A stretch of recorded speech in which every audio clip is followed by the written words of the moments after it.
పార్థాయ ప్రతిబోధితాం భగవతా నారాయణేన స్వయం వ్యాసేన గ్రథితాం పురాణమునినా మధ్యే మహాభారతం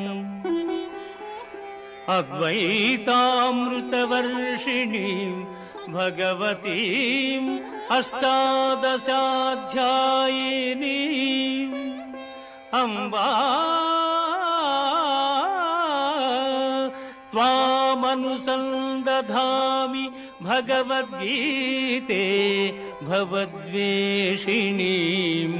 భగవద్గీతే భవద్వేషిణీ. భగవద్గీత మహాభారతము యొక్క సమగ్ర సారాంశము. భక్తుడైన అర్జునునకు అనర్చిన ఉపదేశమే గీతా సారాంశము. భారత యుద్ధము జరగరాదని సర్వవిధములా భగవానుడు ప్రయత్నించెను. కాని ఆ మహానుభావుని ప్రయత్నములు వ్యర్థములాయను. అటు పిమ్మట శ్రీకృష్ణుడు పార్థునకు సారథి అయి నిలిచెను.